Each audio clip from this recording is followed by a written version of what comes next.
महात्माओं की, साधुओं की, संतों की जो मृत्यु होती है वो मंगलमय होती है। कभी भी साधुओं की जन्म तिथि पर उत्सव नहीं मनाए जाते हैं।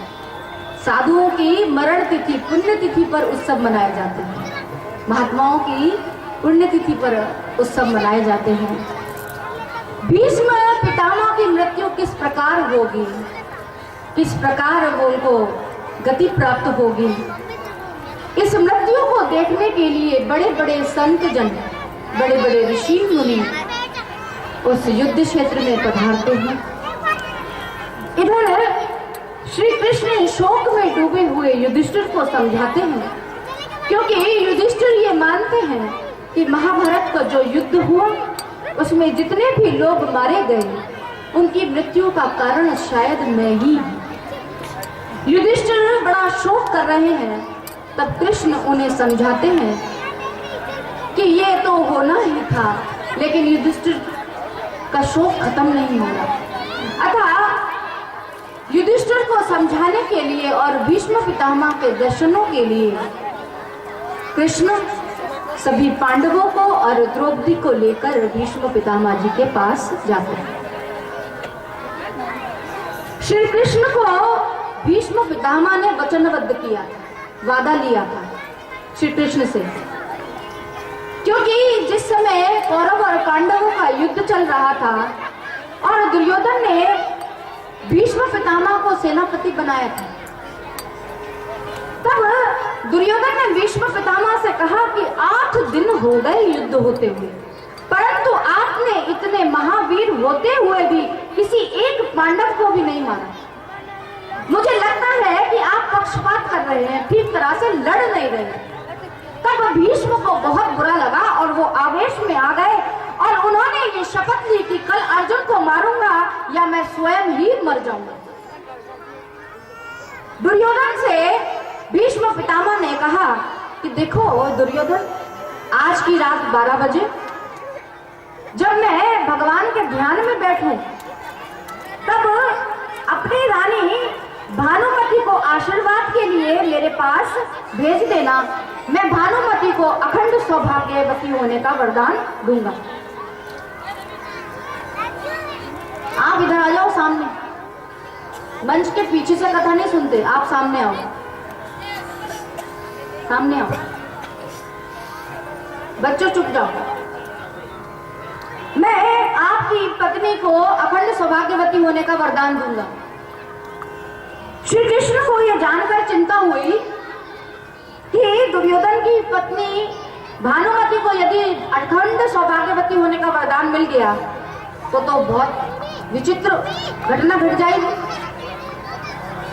तब कृष्ण जाकर दुर्योधन की पत्नी भानुमति से मिले। कृष्ण बहुत तेज थे, है ना। दुर्योधन की पत्नी भानुमति से जाकर मिले और वो कहने लगे कि देखो, अरे दादाजी भीष्म पितामह जी तो घर के आदमी हैं, तुम रात के 12 बजे उनके पास में अखंड सौभाग्य का वरदान लेने जाओगी। अरे सुबह सुबह चली जाना, वो तो घर के आदमी, कभी भी चली जाओ, इतनी रात में जाके क्या करोगी 12 बजे। और भानुमति का दिमाग जो है वो श्री कृष्ण ने पलट दिया। भानुमति बोली ठीक है, वो तो दादाजी है, मेरे घर के आदमी है, सुबह 4 बजे प्रातः, बोले प्रातः काल में वरदान लेने से बहुत ही शुभ होता है। अरे रात के 12 बजे थोड़ी लेते। भानुमति ने कहा ठीक। इधर कृष्ण ने जाकर द्रौपदी को जगाया, बोलो उठो और पितामह के पास चलो। द्रौपदी कहना मानती थी, बट से कृष्ण के साथ में पितामह जी के पास चल पड़ी। अब इधर अर्जुन के पास में कृष्ण ने दूसरा रूप बनाया और द्रौपदी बनकर अर्जुन के पास लेट गए। और उधर भीष्म पितामह जो ध्यान कर रहे हैं, आज जब भीष्म पितामह जी ध्यान कर रहे हैं तो उन्हें क्या दिखाई पड़ रहा है? वैसे तो मुरली वाले कृष्ण जी दिखाई पड़ते थे, मोर मुकुट वाले, आज उनको वो रूप नहीं दिख रहा।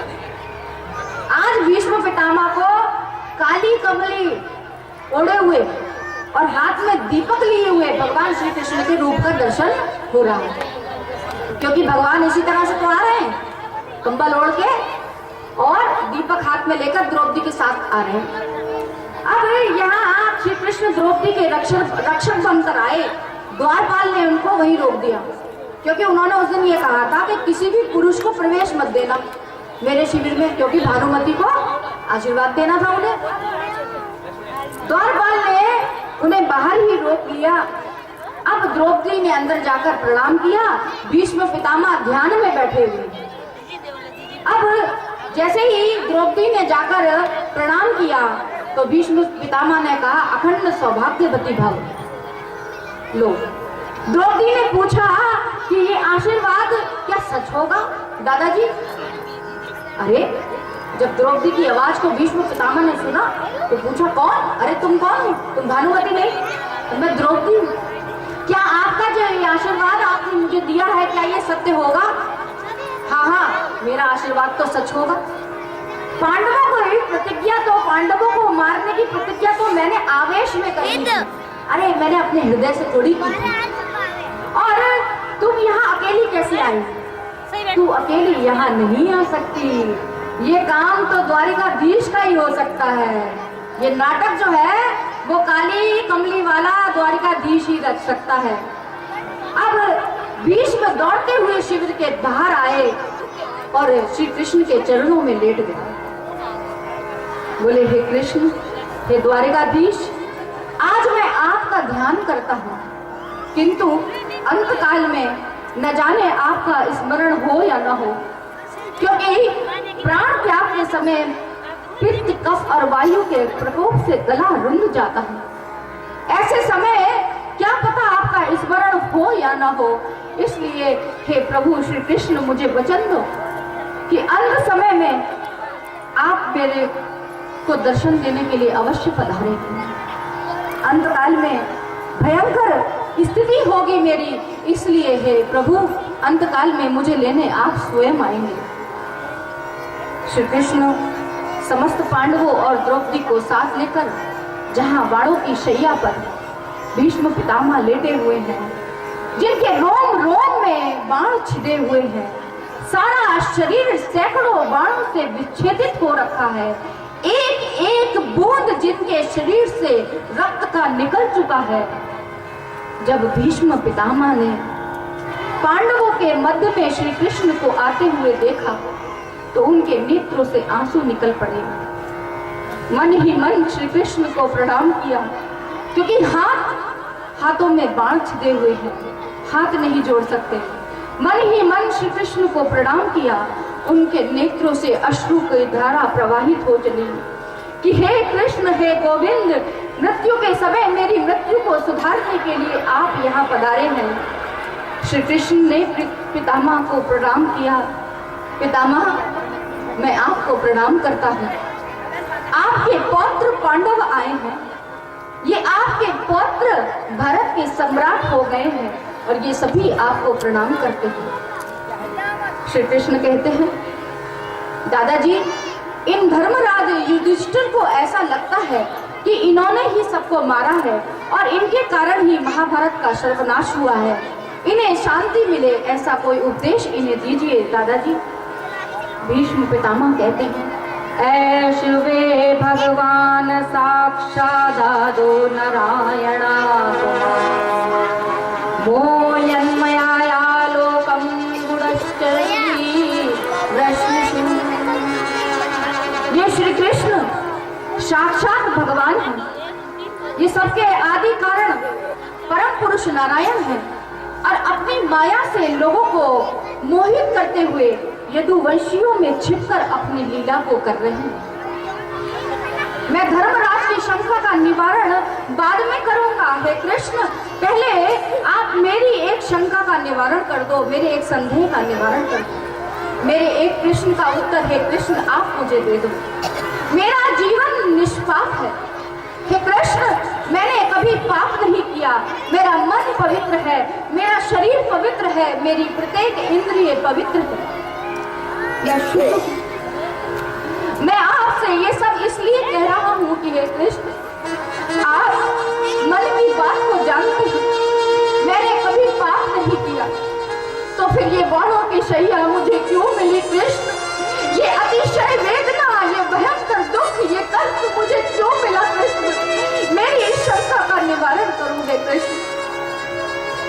श्री कृष्ण कहते हैं कि हे भीष्म, आपने कोई पाप नहीं किया, ये सच है, इसी कारण मैं आपसे मिलने यहाँ आया हूँ। लेकिन फिर भी आपने पाप अपनी आंखों के सामने होते हुए देखा, ये इसका दंड है, ये इसकी सजा है।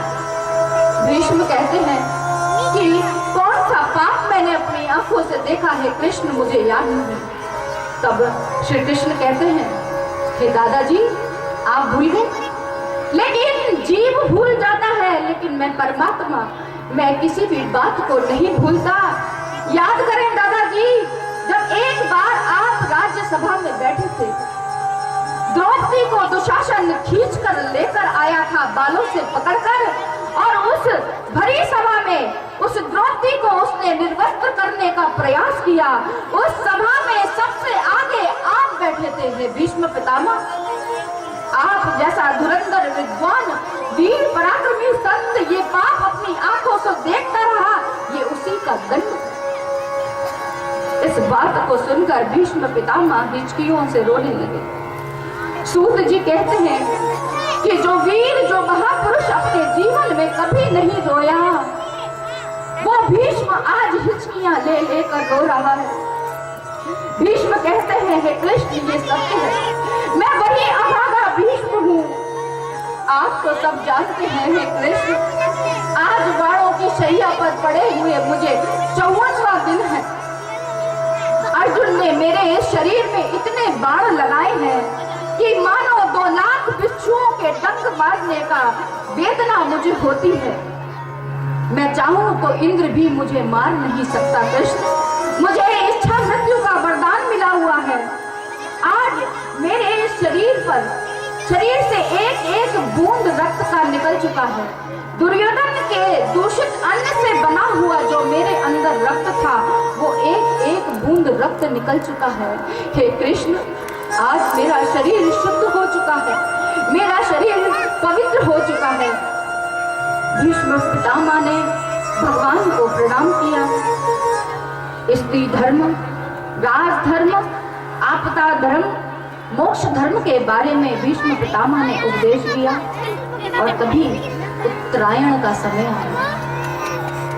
भीष्म ने चारों तरफ से अपने मन को हटाया और टकटकी लगाकर श्री कृष्ण को निहारा और श्री कृष्ण की स्तुति करते हुए कहा, इति मति रूप कल्पिता वितृष्णा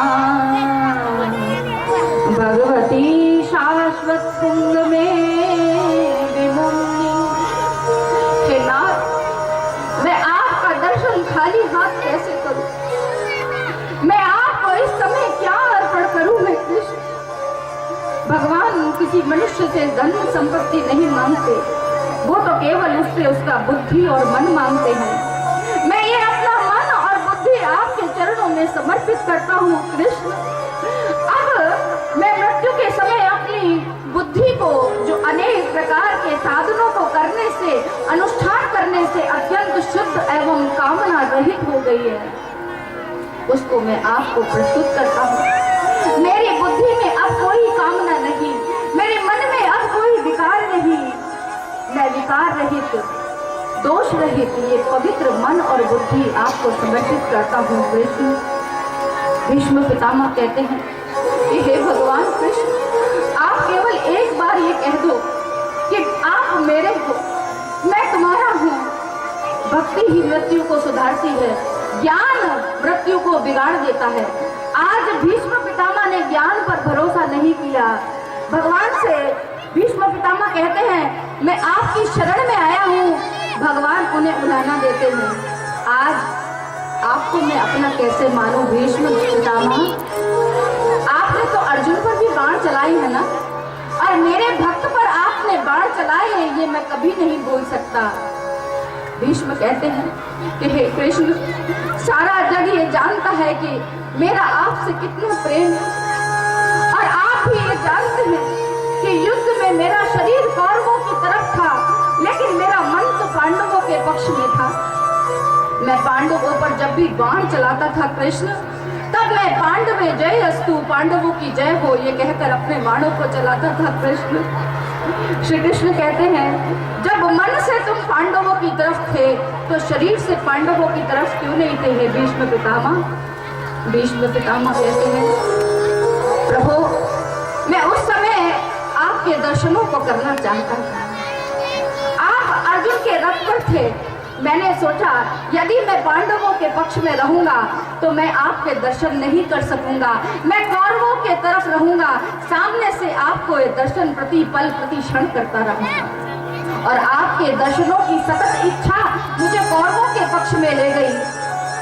भीष्म कहते हैं कि हे पितामह, हे कृष्ण, जिनका शरीर त्रिभुवन सुंदर और नील कमल जैसा है, नील वर्ण है, जिनके शरीर पर सूर्य किरण के समान श्रेष्ठ पीतांबर लहराता है, कमल जैसे मुख पर घुंघराली अलकें लटकती हैं, ऐसे अर्जुन सखा मित्र कृष्ण में मेरी प्रीति हो जाए। भीष्म के पितामह कहते हैं, युद्ध क्षेत्र में भगवान कृष्ण के मुख पर लहराते हुए के चुप कर युद्ध क्षेत्र में भगवान कृष्ण के मुख पर लहराते हुए केश घोड़ों के पांव से उठी हुई धूल से मटमैले हो गए थे। जो धूल उड़ रही थी उससे भगवान श्री कृष्ण के जो केश थे वो मटमैले हो गए थे और श्रम करने के कारण, रथ चलाने के कारण उनके मुख पर पसीने की छोटी छोटी बूंदें चमक रही थी। मैं अपने तीक्ष्ण बाणों से आप उनकी त्वचा को बींध रहा था और उन सुंदर कवच मंडित भगवान के प्रति मेरा शरीर, मेरा अंतःकरण और मेरी आत्मा समर्पित हो जाए। मृत्यु के इस अवसर पर मैं अपना ध्यान अर्जुन के सारथी पर एकाग्र करता हूँ, आप पर एकाग्र करता हूँ। जब अर्जुन के मन में कुमति उत्पन्न हुई और उन्होंने युद्ध करने से मना किया और अर्जुन रथ के पीछे भाग में जाकर बैठ गया, तब आपने अपने दाहिने हाथ में चाबुक लिया और बाएं हाथ में घोड़े की लगाम, और इसी तरह से आपने अर्जुन की रक्षा के प्रति अत्यंत सावधान हो आपने गीता जैसे उपदेश को अर्जुन को प्रदान किया। जिन लोगों ने युद्ध स्थल में आपके उस स्वरूप का दर्शन किया उन सबों को मृत्यु के बाद आप ही का स्वरूप प्राप्त हुआ। हे नाथ, जगत में आपने मेरी प्रतिष्ठा कितनी बढ़ा दी, मुझे कितना सम्मान दिया। स्वनिगमं पहाय मत प्रतिज्ञा व्रत मदादिक कर तुम। हे कृष्ण, मेरी प्रतिज्ञा को रखने के लिए आपने अपनी प्रतिज्ञा छोड़ दी। श्री कृष्ण ने महाभारत के युद्ध में कोई भी अस्त्र और शस्त्र न धारण करने की प्रतिज्ञा की थी, परंतु जब भीष्म सेनापति बने तब उन्होंने भी ये प्रतिज्ञा की कि यदि मैंने श्री कृष्ण को अस्त्र शस्त्र धारण न करवाए तो मैं भी शांतनु का पुत्र नहीं और गंगा का पुत्र भीष्म नहीं। और भीष्म के बाणों से जब अर्जुन मूर्छित हो गया, भीष्म पितामह के बाणों से जब अर्जुन मूर्छित हो गया, फिर भी भीष्म पितामह बाणों की वर्षा करते रहे। अब कृष्ण ने ये सोचा कि अर्जुन की तो मृत्यु हो जाएगी, इसी तरह भीष्म पितामह बाणों से अर्जुन को मारते रहे तो अर्जुन की मृत्यु हो जाएगी। दोनों ही भक्तों की रक्षा करने के लिए, भीष्म पितामह और अर्जुन दोनों की ही प्राण रक्षा के लिए और भीष्म की प्रतिज्ञा को रखने के लिए भगवान श्री कृष्ण अपनी प्रतिज्ञा को तोड़कर भगवान रथ से कूद पड़े और सिंह की भांति, शेर की भांति दहाड़ते हुए रथ के पहियों को चक्र की भांति उठाकर भीष्म की ओर दौड़ पड़े। भीष्म कहते हैं कि हे कृष्ण, उस समय आपकी छाती ऐसे लग रही थी कि जैसे कोई सिंह किसी हाथी को मारने के लिए दौड़ रहा है। कि भगवान, युद्ध के समय, उस समय जिस समय आप मुझे मारने के लिए दौड़ रहे थे, आपके मैं दो स्वरूपों के दर्शन कर रहा था। एक स्वरूप आपका अर्जुन के रथ पर विद्यमान था क्योंकि अर्जुन मूर्छित था। भगवान ने सोचा कि कहीं अर्जुन मूर्छित अवस्था में अपने रथ को गड्ढे में ना गिरा दे, तो एक स्वरूप से आप अर्जुन के रथ पर विराजमान थे और दूसरा स्वरूप मुझे मारने के लिए रस्सा पहिया लेकर मेरी ओर दौड़ रहा था। श्री कृष्ण ने कहा, विष्णु पितामह, आपको तो इच्छा मृत्यु का वरदान है, आप तो हजारों वर्ष तक जीवित रह सकते हैं। भीष्म ने कहा, हे कृष्ण, हे द्वारिकाधीश, हे कन्हैया, अब मुझे जीने की कोई इच्छा नहीं, मुझे जीवन की कोई इच्छा नहीं अब। अरे ऐसी सुंदर मृत्यु किसी को मिल सकती है क्या? देहांत काले तुम सामने हो, बंशी बजाते मन को लुभाते। देहांत काले तुम सामने हो, बंशी बजाते मन को लुभाते।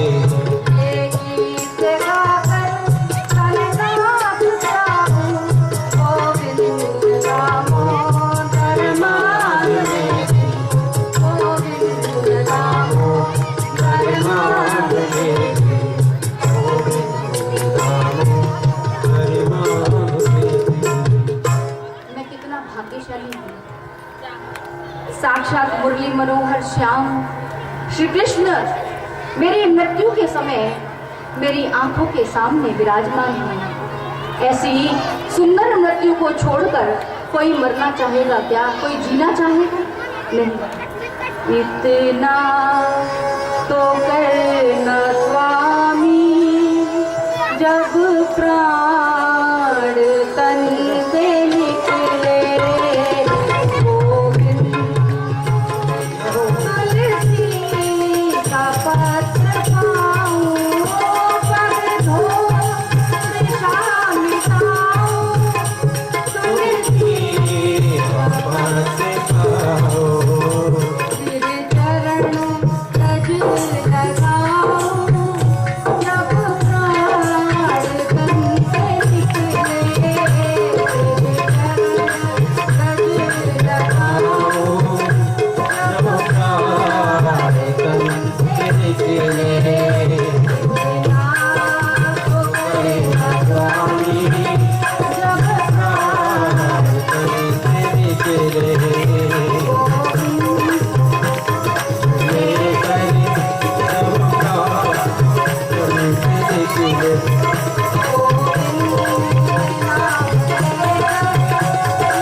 भीष्म पितामह अंत में गोपी भाव को प्राप्त हो गए।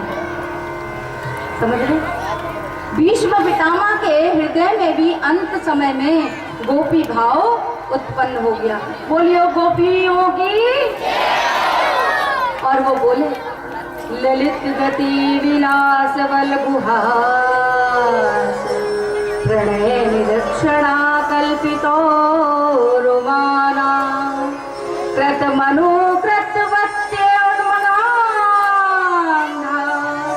प्रगति मगन किलयस्त गोपवत्वा। कि जिनकी लटकीली सुंदर चाल, हाव भाव युक्त चेष्टाएं, मधुर मुस्कान और प्रेम भरी चितवन से अत्यंत सम्मानित गोपियां, रास लीला में जिनके अंतर ध्यान हो जाने पर प्रेम उन्माद से मतवाली होकर उनकी लीलाओं का अनुकरण कर जिस तन्मय हो गई थी, उसी प्रकार से आज मैं आपकी लीलाओं में तन्मय हो गया हूँ और उन्हीं कृष्ण में मेरा प्रेम हो। और भीष्म ने आपलक नेत्रों से भगवान श्री कृष्ण को निहारते हुए देखते देखते उत्तरायण में अपने प्राणों का त्याग कर दिया। बोलिए भीष्म पितामह की जय। यदि हम एक बार भीष्म जी का नाम लेते हैं ना दिन में, तो हमारे 1000 कृष्ण भगवान के नामों का फल प्राप्त होता है। उठते बैठते भीष्म जरूर कहा करो, शास्त्र में ऐसा कहा गया, भीष्म का नाम लेने से भक्ति प्राप्त होती है। और देखते देखते उत्तरायण में भीष्म ने अपने प्राणों का त्याग कर दिया।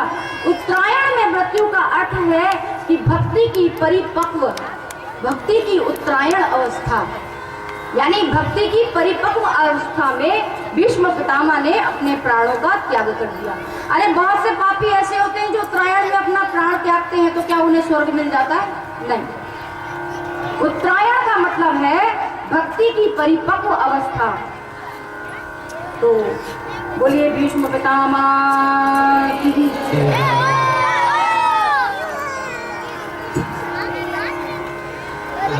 हेलो हेलो भाई चल हेलो। बोले सावरिया सेठ की, बोले कृष्ण कन्हैया लाल की। संत महापुरुषों की चरणों में कोटि कोटि वंदन प्रणाम करते हुए जितना भी विराजमान इस पंडाल के अंदर मेरे पिता तोड़े बुजुर्गों, युवा साथियों, नौजवान दोस्तों और माताओं बहनों, आप सभी का बड़े मान से स्वागत सत्कार। कि गुल ने गुलशन से गुलबान भेजा है, गुल ने गुलशन से गुलबान भेजा है, सूरज ने गगन से सलाम भेजा है। बधाई हो तमाम भक्तों को, तमाम कलाकारों को। कृष्ण भगवान ने आप सभी को अपना आशीर्वाद भेजा है, अपना आशीर्वाद भेजा है। इसी आशीर्वाद के साथ जो हमारे बीच में आज के जो भामा साहब है, या आज की जो महाप्रसादी श्री हनुमान जी सुथार की तरफ से आज की प्रसादी हनुमान राम जी सुथार के लिए जोरदार ताल से स्वागत करें।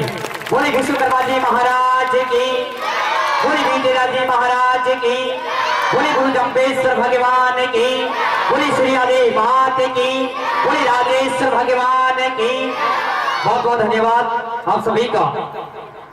और भी जो कल की जो महाप्रसादी है श्रीमान राम प्रसाद जी सुथार, उनकी तरफ से मिली है, उनका भी जोरदार ताली से स्वागत करें। तमाम महाशयों का, दान दाताओं का बहुत दिल की सेठ तरह से स्वागत करते, सत्कार करते हैं कि गुरु महाराज हमेशा उनके भंडार भरे रखे और वो दिन चौगने रात चौगने आगे बढ़े और खूब भले ऐसी कामना के साथ। और जो 30 तारीख की जो महाप्रसादी है वो राम भरोसे ये निकुंभ दान, बोले सतगुरु देव की। आप सभी को ये भी बताना चाहूंगा कि जो भी इस श्रीमद् भागवत गीता के अंदर जिसको जितना भी भगवान ने दिया है, जो आपने अपनी मेहनत, अपने हुनर, अपने परिश्रम से जो आपने जो लक्ष्मी कमाई है, आप सभी गुरु भक्तों से विनती करना चाहूंगा कि यहाँ पर कुछ देने का भाव रखे, समर्पण का भाव रखे, ज्ञान की भावना रखे।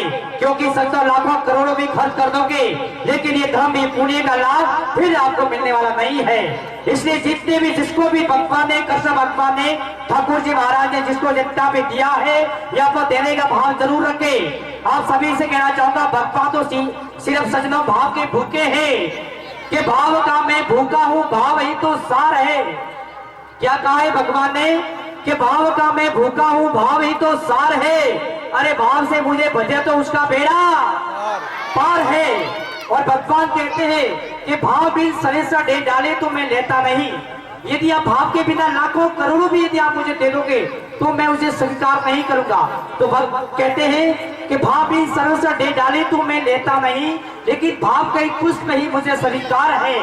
इसलिए सचमुच किसी ने सच्ची कहा है कि यूं ही भक्त में भगवान का दीदार नहीं होता, यूं ही भक्त में भगवान का दीदार नहीं होता, यूं स्तंभ से नरसिंह का अवतार नहीं होता। अरे प्रभु को पाना है तो भक्त पैलान करना पड़ता है। यूं ही साथियों दोस्तों, स्तंभ से नरसिंह का अवतार नहीं होता, स्तंभ से नरसिंह का अवतार नहीं होता। हमें भी बस उसी की आवश्यकता है। इसलिए आप सभी से एक ही कहना चाहूंगा, यहाँ पर देने का कुछ भाव रखे, कुछ समर्पण का भाव रखे, ऐसी भावना के साथ।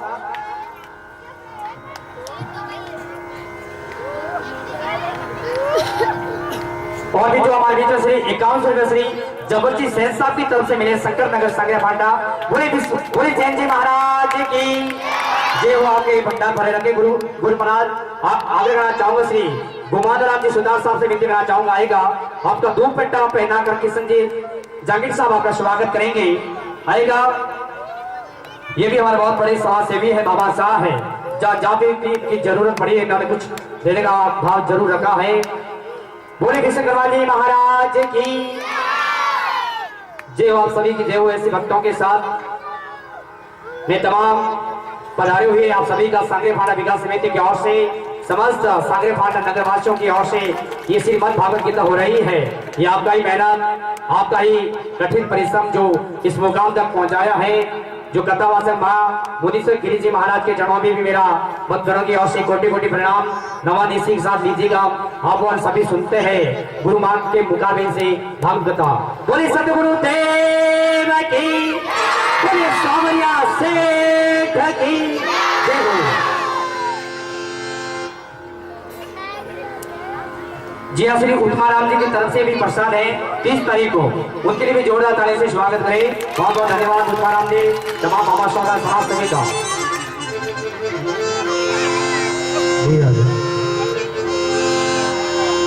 आया भी अकेला बंदे